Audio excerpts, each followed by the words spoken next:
वंशीविभूषितकरान्नवनीरदाभात् पीताम्बरादरुणबिम्बफलाधरोष्ठात् पूर्णेन्दुसुन्दरमुखादरविन्दनेत्रात् कृष्णात् परं किमपि तत्त्वमहं न जाने।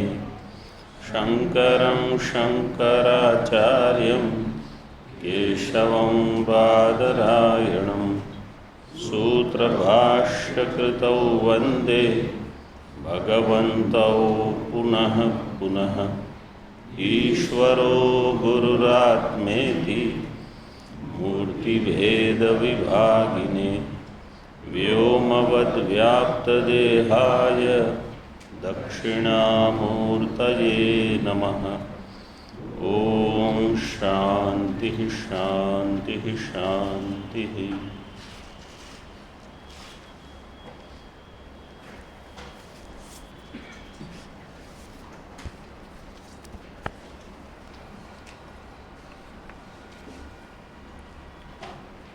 गुणातीत के श्लोक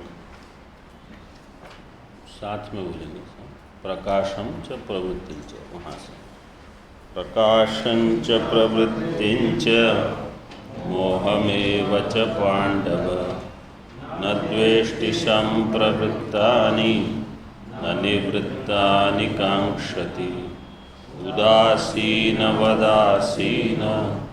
गुणैर्यो न विचाल्यते गुणावर्तन्त इत्येव योऽवतिष्ठति नेङ्गते समदुःखसुखस्वस्थः समलोष्टाश्मकाञ्चनः तुल्यप्रिया प्रियो धीरस्तुल्यनिन्दात्मसंस्तुतिः मानापमानयोस्तुल्यः तुल्यौ निन्द्रारिपक्षयोः सर्वारम्भपरित्यागी गुणातीतः स उच्यते। ठीक है। मां च यो व्यभिचारि भक्ति योगेन सेवते सगुणान् समतीत्यैतान् ब्रह्म भूयाय कल्पते ब्रह्मणो हि प्रतिष्ठाहम् मृतस्याव्ययस्य च शाश्वतस्य च धर्मस्य सुखस्यैकान्तिकस्य च। इस प्रकार से चतुर्दश अध्याय के अंत में गुणातीत का वर्णन, और भगवान ने कहा जो भक्ति योग से, अव्यभिचारिणी भक्ति योग से मेरा सेवन, मेरा भजन करता है, उनको मैं मोक्ष देता हूँ, परंपरा से ज्ञान प्राप्त करा के। अब पंचदश अध्याय का आरंभ करते हैं। टीका में देखिए। ज्ञानेन गुणात्यये दर्शिते नाशित्वे तेषां विना ज्ञानेन अत्ययाद अनाशित्वे तेनापि तदयोग्यत्वात् न ज्ञानं गुणात्यय हेतुरित्याशंकां निरस्य साक्षादेव श्रवणादि हेतुं संन्यासं विदित्सुर ब्रह्मत्वस्य परमपुरुषार्थतांच विवक्षुरध्यायान्तरम् आरभते।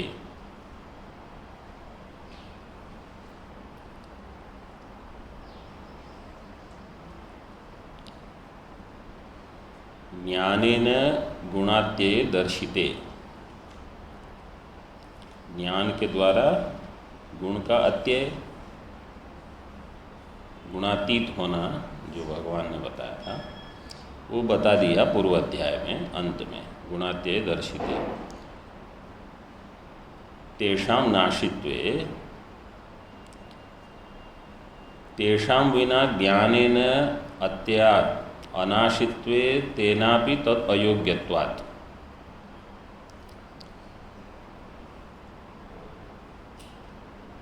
विना ज्ञानेन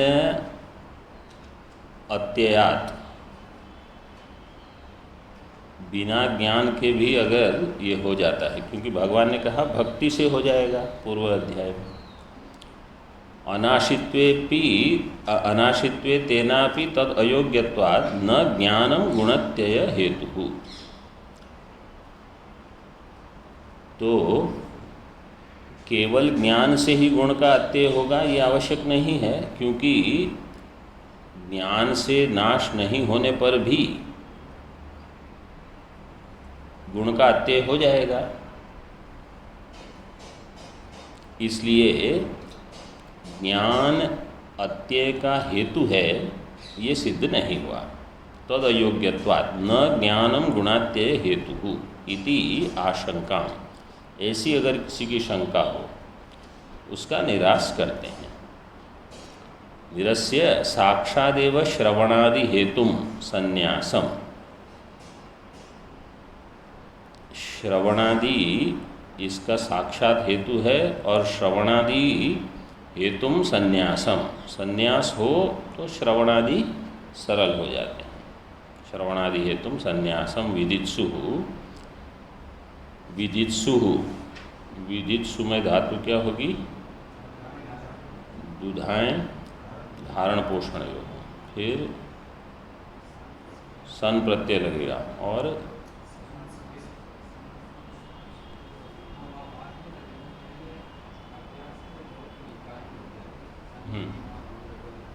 सनी मीमा गुरभलभ शक पत पद, अच्छा ईस धीस।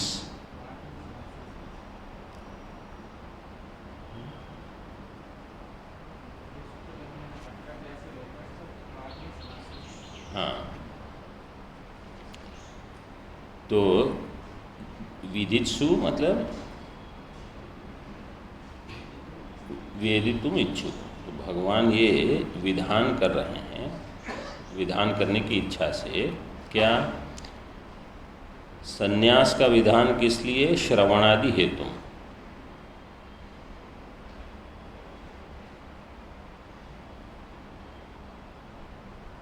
ब्रह्मत्वस्य परम पुरुषार्थतांच। ब्रह्मत्व जो है वही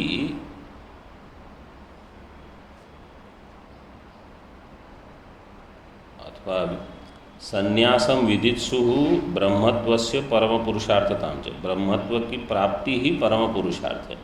ब्रह्मत्व की प्राप्ति का अर्थ है मोक्ष, जिसको हम कहते हैं मोक्ष की प्राप्ति। परम पुरुषार्थताम च विवक्षु। ब्रह्मत्व ही मोक्ष है। अध्यायांतरम आरभते। अन्यो अध्याय अध्यायांतरम आरभते। तो इस पंक्ति में क्या कह दिया कि ज्ञान के द्वारा गुण का अत्यय भगवान ने बताया, लेकिन बिना ज्ञान के भी अगर अत्यय हो जाए तो ज्ञान एकमात्र साधन नहीं रहेगा। इसलिए अब भगवान भाष्यकार बताते हैं, यस्माद् मदधीनम कर्मिणाम कर्मफलम ज्ञानिनाम च ज्ञानफलम। मद अधीनम कर्मिणाम कर्मफलम। कर्मियों का कर्मफल मेरे अधीन है और ज्ञानियों का ज्ञान फल भी मेरे ही अधीन है। टीका में, कर्मिणो ज्ञानिनश्च शास्त्रे अधिकृताः तत्र कर्मिणाम कर्मानुकूलम फलम ईश्वरायत्तम फलम अत उपपत्तेः इति न्यायात्। कर्मिणः ज्ञानिनश्च शास्त्रे अधिकृता। शास्त्र में दो प्रकार के अधिकारी बताए हैं, कर्मी और ज्ञानी। इनमें कर्मिणाम कर्मानुकूलम फलम, कर्मी का जो कर्म अनुकूल जैसा कर्म ऐसा फल, ये ईश्वरायत्तम ईश्वर के अधीन है। ईश्वरायत्तम इसका विचार कहाँ हुआ? ब्रह्मसूत्र में हुआ। फलम अतः उपपत्तेः, अतः ईश्वरात्। ईश्वर से कर्म का फल प्राप्त होगा। ये मीमांसा वहाँ हो गई। इति न्यायात् ज्ञानिनाम अपि तत्फलम ईश्वरायत्तम एव।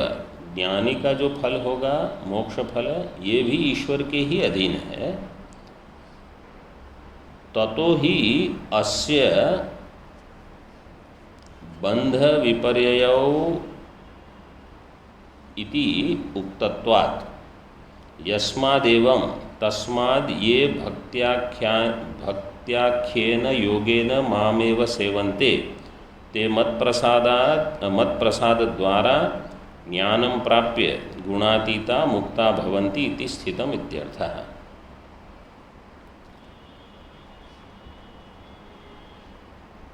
अस्य बंध विपर्ययौ, बंध और विपर्यय, विपर्यय का अर्थ है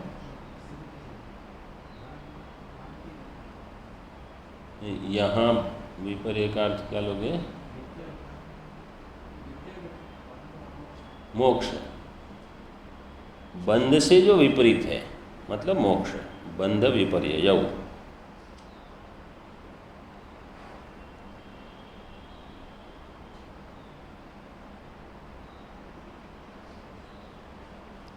इति उक्तत्वात् यस्माद् एवं, चूँकि ऐसा है मतलब भगवान से ही बंध की भी प्राप्ति होगी।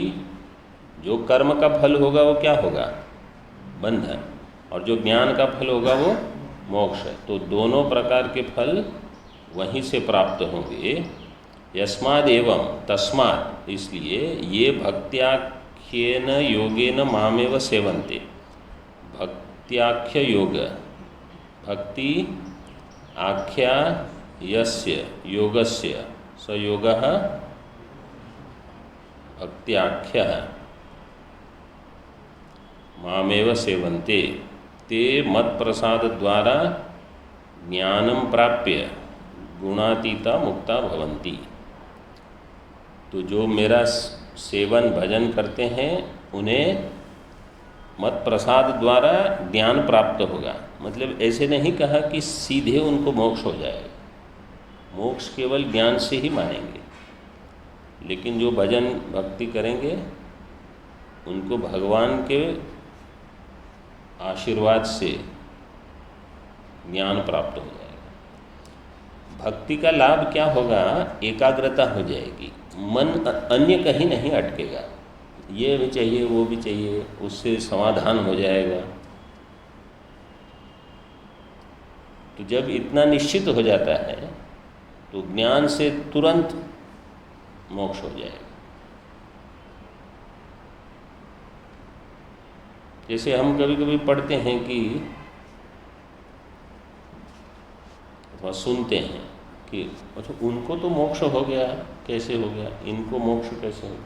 तो उन्होंने क्या साधना की है वो हम सब देखते नहीं हैं। फिर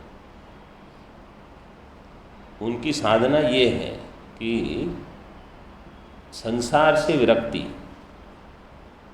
भगवत भक्ति का फल एक है संसार से विरक्ति। इतना वैराग्य हो जाए कि कुछ कहीं मन न जाए, किसी अनात्मा के प्रति आकर्षण न रहे, तो फिर महावाक्य से बोध हो जाए।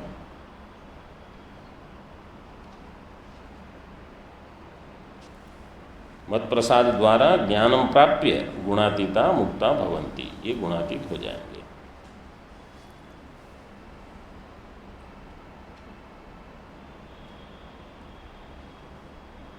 इति स्थितम, स्थितम का अर्थ है निश्चितम इत्यर्थः। भाष्य में देखिए, ज्ञानी नाम च ज्ञान फलम अतो भक्ति योगेन माम ये सेवन्ते ते मत प्रसादात ज्ञान प्राप्ति क्रमेण गुणातीता मोक्षम गच्छन्ति। तो जो भक्ति योग से मेरी सेवन करता है वह मत प्रसाद से ज्ञान की प्राप्ति उन्हें हो जाएगी। ज्ञान प्राप्ति क्रमेण गुणातीता भवन्ति, मोक्षम गच्छन्ति, वो मोक्ष प्राप्त कर लेंगे। आगे टीका में, ये तो आत्मनस्तत्त्वमेव संदेहाद्यपोहेन जानन्ति ते तेन ज्ञानेन गुणातीताः सन्तो मुक्तिं गच्छन्ति इति किमु वक्तव्यम् इत्यर्थ सिद्धम अर्थम आह।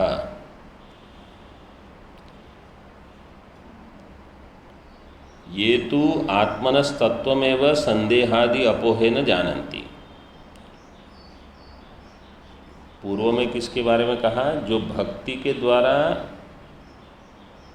भगवत प्राप्ति करके ज्ञान प्राप्त करेंगे। अब कहते हैं ये तु विषय बदल के, जो आत्मनः तत्वमेव संदेहादि अपोहेन जानन्ति, जो आत्म तत्व बिना किसी संदेह के जानते हैं, मतलब जहाँ कोई संशय नहीं रहा। आदि पद से विपर्य, ये विपर्य जो आप बता रहे थे विपरीत भावना, वो विपर्य संदेहादि अपोहेन जानन्ति ते तेन ज्ञानेन गुणातीताः सन्तः, इस ज्ञान से जो गुणातीत होकर मुक्तिम गच्छन्ति। इसमें क्या कहना? किमु वक्तव्यम इति अर्थसिद्धम अर्थम आह। अर्थ सिद्धम, ये अर्थ का क्या अर्थ होगा? दो बार अर्थ दिया है। अर्थ सिद्धम अर्थम आह। अर्थ सिद्ध, अर्थ सिद्धम अर्थात सिद्धम, अर्थतः सिद्धम। ऐसे जब कहा जाए कि कम साधन चतुष्टय वालों को भी भगवत कृपा से मोक्ष हो जाएगा, तो जो अधिक साधन चतुष्टय वाले हैं उनका ये अर्थात सिद्ध हो गया कि उनका तो हो ही जाएगा। ऐसे अर्थम अर्थ सिद्धम अर्थम किमु वक्तव्यम आत्मनस्तत्त्वमेव सम्यक विजानन्ति। तो इसमें क्या कहना कि जो आत्म तत्व को ठीक ठीक जानते हैं।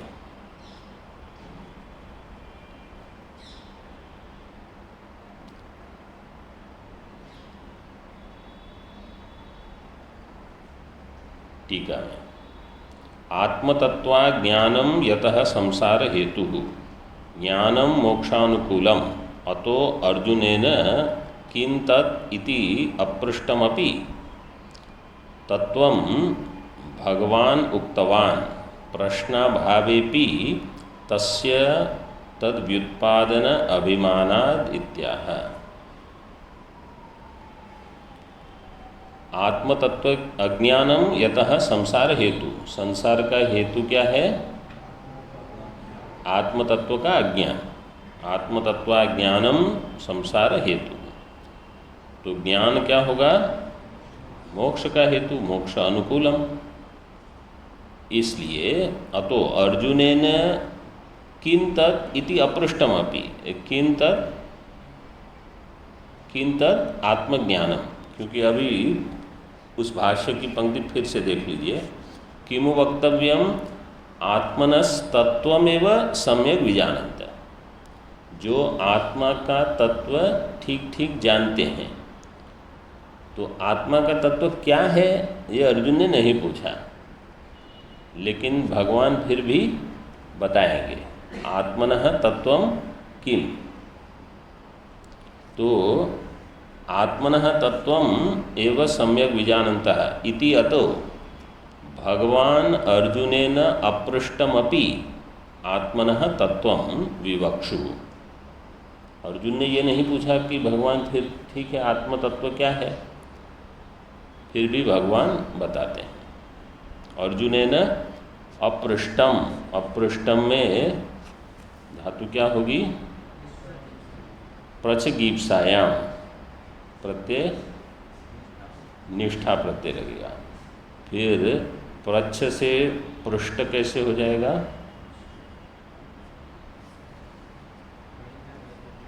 ग्रहीज्या वही व्यधि वष्टि विच्यति वृश्चति पृच्छति वृज्यति नाम कीतिचा,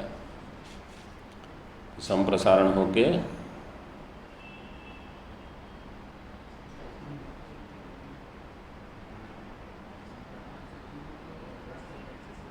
व्रश्च व्रज सृजम ऋजय राज राज छशाम शह, श हो जाएगा, ष्टुनाष्टु से पृष्ठ होगा।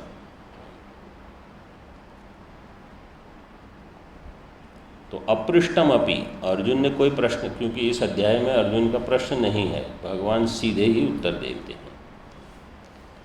अपृष्टम अपि आत्मनः तत्वं विवक्षुः, विवक्षुः, विवक्षु में वच परिभाषणे, फिर सन प्रत्यय, उकार, हाँ, सनाशंस भिक्ष ऊहो, इस सूत्र से आएगा। चकार का क हो जाएगा, आदेश प्रत्यय से श होने से श हो जाएगा, विवक्षु। तो भगवान की इच्छा है कि मैं आत्म तत्व बताऊं, भले अर्जुन ने नहीं पूछा।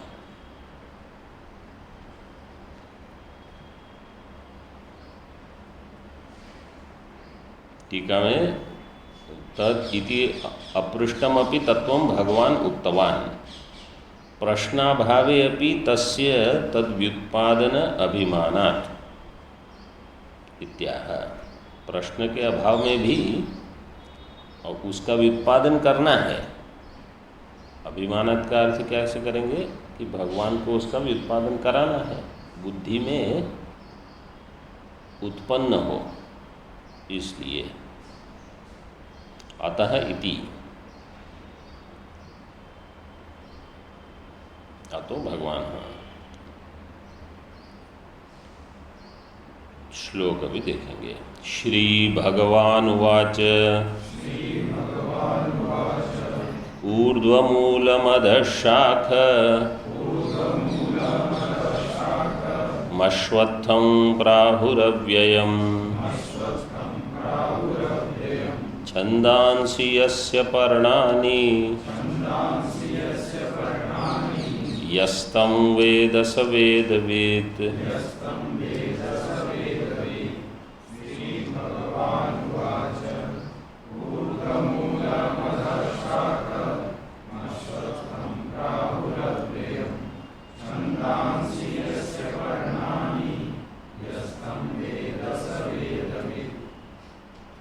ऊर्ध्वमूलम अधः शाखम अश्वत्थम अव्ययम प्राहुः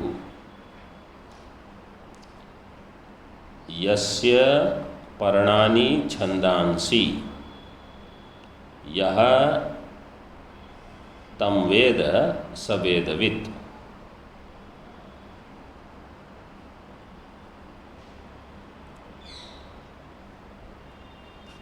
यह अध्याय वास्तव में तो जैसे मधुसूदन सरस्वती जी ने मीमांसा में लिखा है कि ये अंतिम अध्याय है गीता का।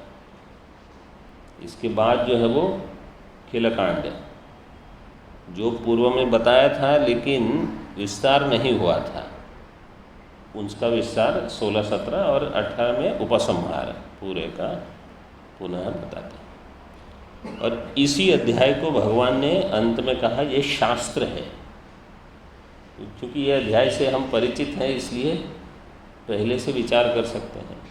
इति गुह्यतमम शास्त्रम, तो अन्य किसी अध्याय में तो शास्त्र शब्द प्रयोग नहीं किया कि यही शास्त्र है, लेकिन इसको कह दिया ये शास्त्र है। शास्त्र जो होगा वेदांत शास्त्र, उसमें क्या क्या विषय होते हैं? जीव तत्पद का वाच्यार्थ, त्वम पद का वाच्यार्थ, त्वम पद का लक्ष्यार्थ, तत्पद का वाच्यार्थ, तत्पद का लक्ष्यार्थ, जगत क्या है, बंध क्या है, मोक्ष क्या है, मोक्ष का साधन क्या है, ये सारे विषय जहाँ चर्चा जिसकी होती है उसको कहा जाएगा शास्त्र। यहाँ इस 20 श्लोक में सारे विषय संक्षेप में दे दिए हैं। जीव का स्वरूप क्या है वो आगे बताएंगे, ममैवांशो जीवलोके जीव, उसकी गति क्या है, संसार गति, वो भी बता दी। जीव का वास्तविक स्वरूप वो भी बताएंगे। परमात्मा से एक, एतद् बुद्ध्वा बुद्धिमान स्यात्, ये मोक्ष। जगत का स्वरूप यहाँ बता रहे हैं कि जगत कैसा है, ये वृक्ष जैसा, ये है संसार, और इसका जो मूल है उसका अन्वेषण ये मोक्ष का साधन है। कौन इसको प्राप्त करेगा वो एक श्लोक में बता देंगे। निर्माण मोह, वो ये एक श्लोक से अधिकारी को बता देंगे। तो इस प्रकार से संक्षेप में पूरा वेदांत शास्त्र यहाँ बता देते हैं।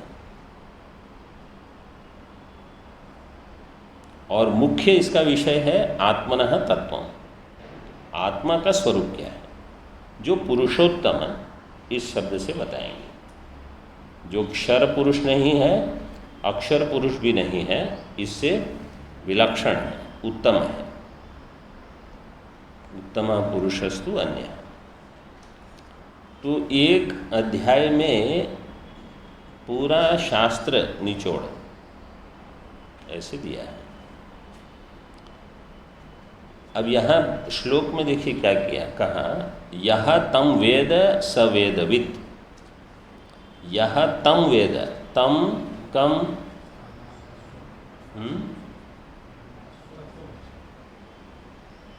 हाँ, किसने सही क्या कहा, अश्वत्थम। यह तम अश्वत्थम वेद। अभी अश्वत्थ वृक्ष है, मतलब संसार वृक्ष। जो इस संसार वृक्ष को जान लेगा। कैसे जानना है संसार वृक्ष को? जिसका मूल है ऊर्ध्वम और शाखा है अधः। ये बहुव्रीहि समास है दोनों। ऊर्ध्वम मूल में क्या समास करेंगे? ऊर्ध्वम मूलम यस्य।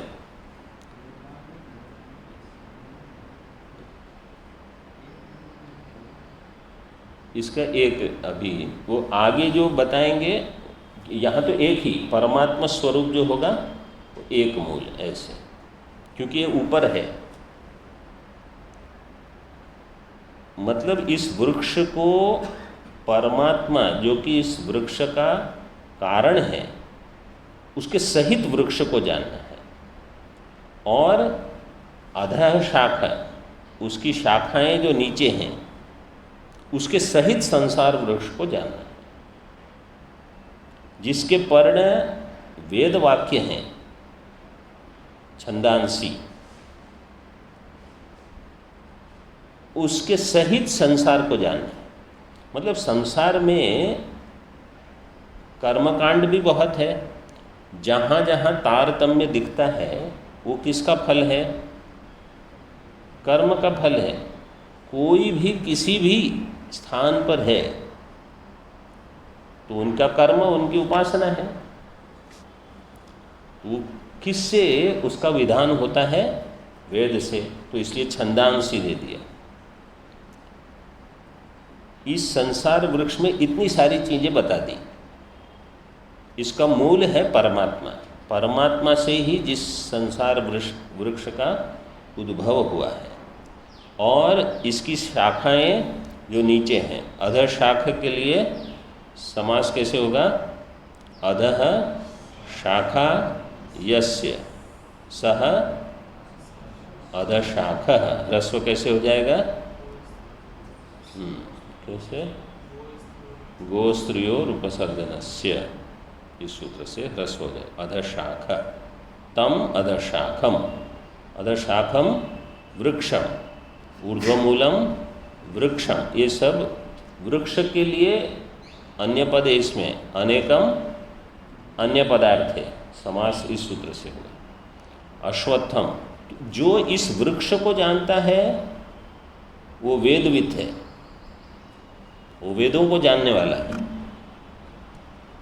मतलब वेद का जो सार है उसको उसने जान लिया। कब जानेगा? जब इस संसार वृक्ष को हम मूल सहित अध शाख सहित वेद इसके पर्ण है तत्सहित जान लेंगे। मतलब जहाँ जिसकी जो भी प्राप्ति है वो कर्म उपासना से है, वो वेद विहित कर्म है इन्होंने किए हैं इसलिए इस स्थान पर हैं। उस वृक्ष में कोई ऊपर है कोई नीचे है, ये सब व्यवस्था है और इसका मूल है वो परमात्मा। इसको जो जान लेगा सह वेदवित्, ये इस श्लोक में ऐसे बताया है। तत्र, अब हाँ नहीं टीका में, तत्वे विवक्षिते किमिति संसारो वर्ण्यते। अब किमु वक्तव्यम आत्मनः तत्वम, आत्मा का तत्व बताना है, तो संसार वर्णन करने की क्या आवश्यकता है। तत्वे विवक्षिते किमिति संसारो वर्ण्यते तत्राह तत्र तावत् वृक्ष रूपक कल्पनया वैराग्य हेतोः संसार स्वरूपम वर्णयति। इस सारे संसार से वैराग्य हो, तत्र का अर्थ है अध्यायादि ही सप्तम्य अर्थ। इस अध्याय में वृक्ष रूपक कल्पनया, वृक्ष एक रूपक है, इसकी कल्पना के द्वारा वैराग्य हेतु हो संसार स्वरूपम वर्णयति।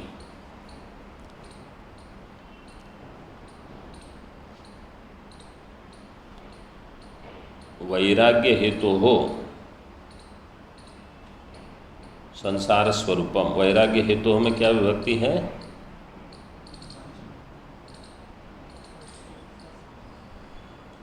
वैराग्यस्य हेतु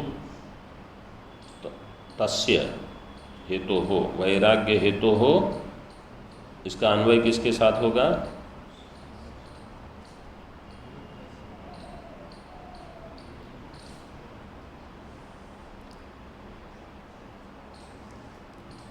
वैराग्य किससे करना है, वैराग्य का हेतु हो जाएगा संसार का स्वरूपम। संसार के स्वरूप का वर्णन जो होगा वो आपके वैराग्य का हेतु हो जाएगा।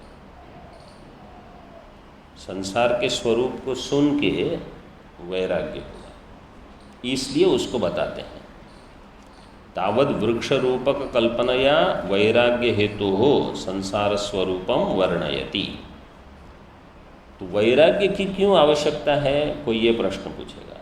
मतलब संसार स्वरूप के वर्णन से वैराग्य, वैराग्य क्यों चाहिए, विरक्तस्य ही संसारात् भगवत तत्व ज्ञाने अधिकारो नान्यस्य इति।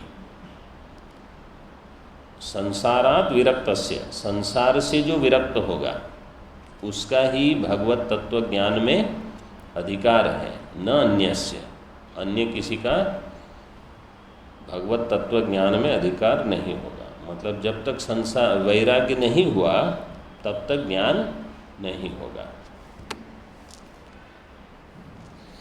टीका में वैराग्यमपि किम इति मृग्यते, तत्र वैराग्य का मृग्यते, मृग अन्वेषणे, मृग से वैराग्य का अन्वेषण क्यों करना है। अगर तत्व ज्ञान का अन्वेषण करना है तो वैराग्य के बारे में विचार क्यों है। तो कहते हैं विरक्तस्य ही संसारात् भगवत तत्व ज्ञाने अधिकार, जो विरक्त है उनका ही अधिकार है। इति वैराग्याय संसार वर्णनम इति शेषः, वैराग्य के लिए संसार वर्णनम।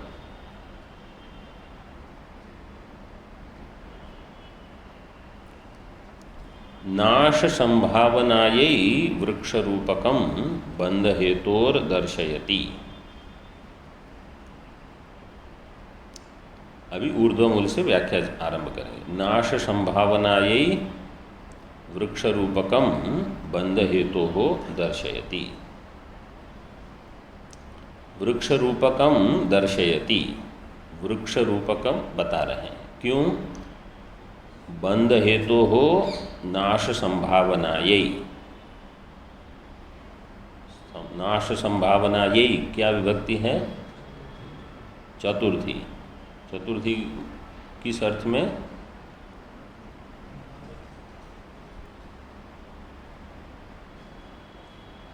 नाश संभावना के लिए, मतलब नाश की संभावना है यहाँ। साधारणतः कभी कोई ऐसा समझ ले कि इस संसार से तो कब छूटेंगे या कौन छूट सकता है, और जैसे मीमांसक हैं उनके वहाँ मोक्ष क्या है, स्वर्ग आदि प्राप्ति, मतलब संसार में ही रहना है उनका। कोई संसार का नाश, बंधन का नाश, वो केवल इतना कहेंगे कि यहाँ आप हो, उससे कुछ विशेष लोक हो, विशेष देह हो, विशेष भोग्य पदार्थ हो, बस वो पूरा हो जाए तो यहाँ आके फिर कुछ कर्म करो, फिर ऊपर जाओ। तो उनके समझ में ये है कि संसार कभी कटेगा नहीं, तो यहाँ संसार के नाश की संभावना है, वो भगवान बताएंगे। इसलिए वृक्ष रूपकम दर्शयति, वृक्ष के रूपक को बताया जो कि बंधन का हेतु है। भाष्य में ऊर्ध्वमूलम कालतः सूक्ष्मत्वात् कारणत्वात् नित्यत्वात् महत्वाच्च ऊर्ध्वम उच्यते। इतना देख लेते। कथम कालतः सूक्ष्मत्वं तदाह कारणत्वात्। ऊर्ध्वमूलम, ऊर्ध्वमूल है परमात्मा, वो कैसा है, सूक्ष्म है।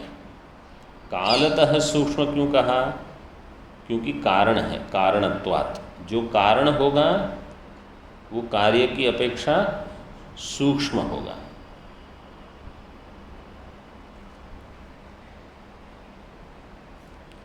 कालतः सूक्ष्म का अर्थ है काल से भी सूक्ष्म, यहाँ पंचमी लेना।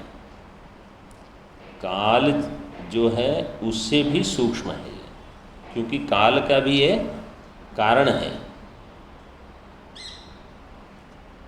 कारणत्वात्।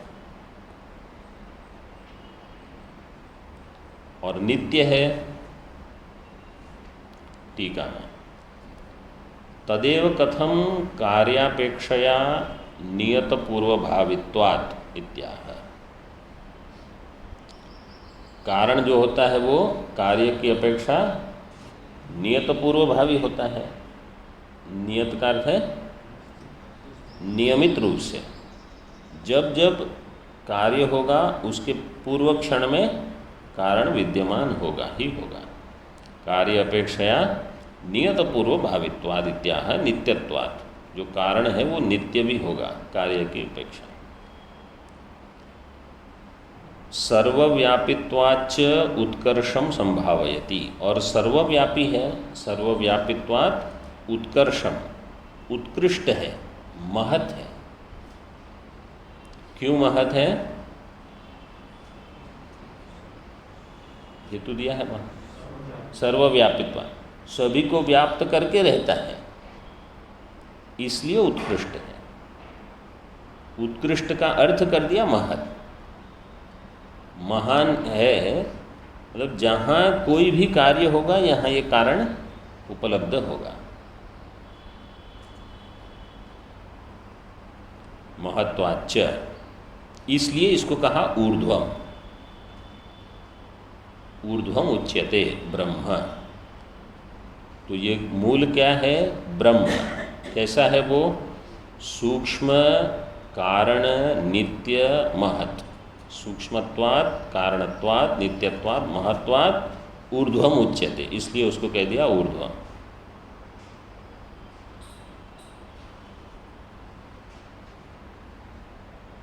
टीका में ऊर्ध्वम उच्छ्रितम उत्कृष्टम इति यावत्। जो उच्छ्रित है उत्कृष्ट है।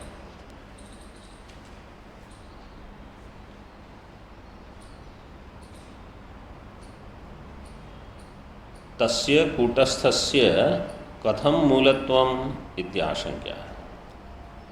अब प्रश्न है कि अगर आप कहते हो ये ब्रह्म है, तो ब्रह्म तो कूटस्थ है, वो कारण कैसे होगा, वो किसी का मूल कैसे होगा।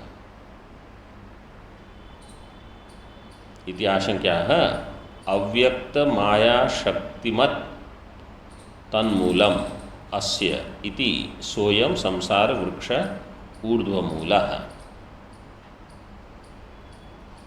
अव्यक्त माया शक्तिमत्, अव्यक्त जो माया शक्ति है तद्वान है ये, अव्यक्त माया शक्ति से मूल हो जाएगा, कारण हो जाएगा। मूलम का अर्थ कारण। तो अव्यक्त माया शक्ति वाला होने से ये जगत का कारण है, स्वयं नहीं। स्वयं तो कूटस्थ है।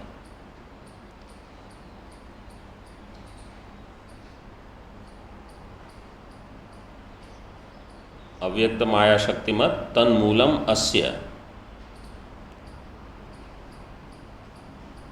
तन्मूलम अस्य, अस्य कस्य, वृक्षस्य, तत् ब्रह्म मूलम अस्य वृक्षस्य, सोयम संसार वृक्षः ऊर्ध्वमूलः।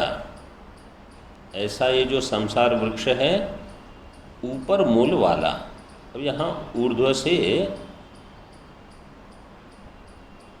जो साधारण वृक्ष कैसे होते हैं जिसमें मूल नीचे हो और वृक्ष ऊपर उठा हुआ, और यहाँ कैसा है, मूल ही ऊपर है। ऊपर का अर्थ है कि संसार की अपेक्षा ये सूक्ष्म है, संसार की अपेक्षा कारण है, मतलब संसार का कारण है, संसार से नित्य है और संसार से महत् भी है, व्यापक है, इसलिए उसको ऊर्ध्व कहा। और ये मूल कैसे बनेगा, माया से मूल हो जाएगा, मतलब माया होने से कारण ब्रह्म बन सकता है, स्वतः जगत का कारण नहीं होगा।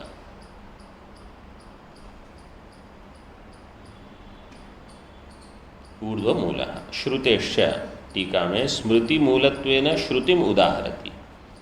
ये स्मृति है भगवद गीता, इसके लिए श्रुति का उदाहरण देते हैं।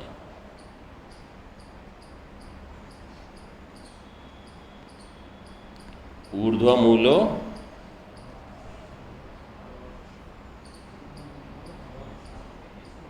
वहाँ देखिए क्या दिया है पाठ में, अर्वाक दिया है, वो काट दिया, अवाक शाखा है।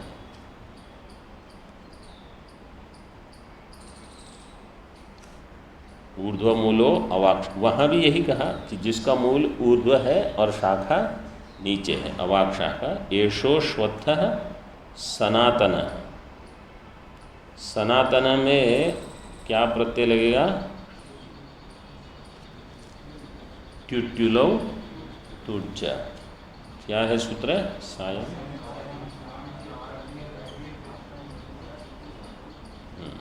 सायं चिरम।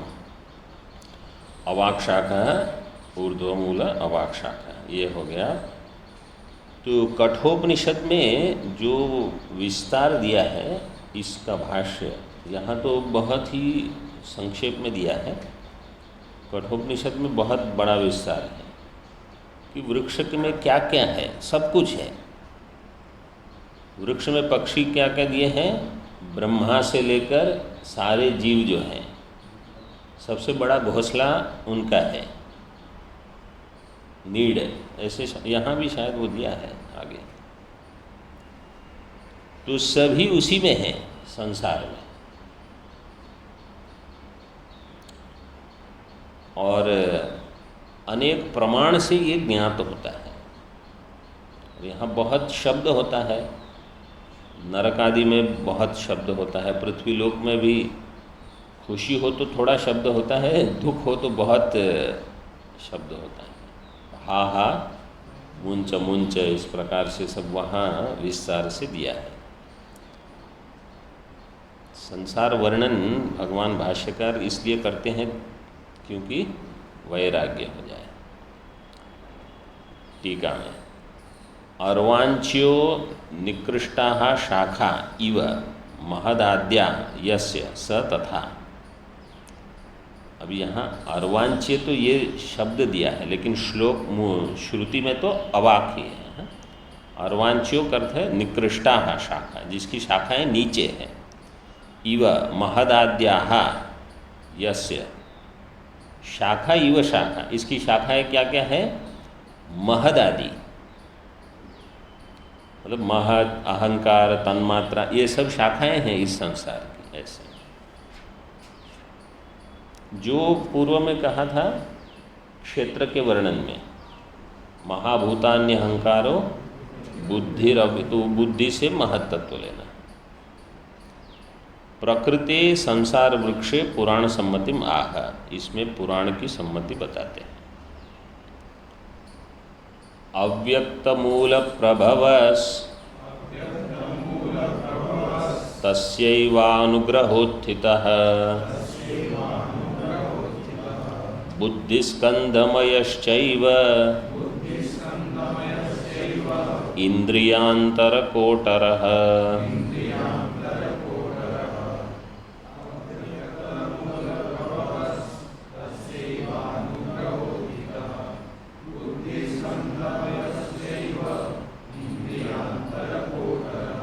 महाभूत विशाखश्च विषयैः पत्रवांस्तथा धर्माधर्मसुपुष्पश्च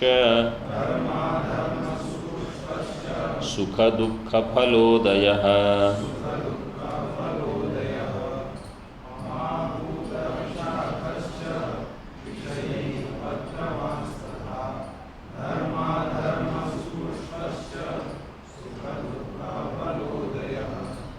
इतना रखते हैं। ओम पूर्णमदः पूर्णमिदं पूर्णात् पूर्णमुदच्यते पूर्णस्य पूर्णमादाय पूर्णमेवावशिष्यते। ओम शांति शांति शांति।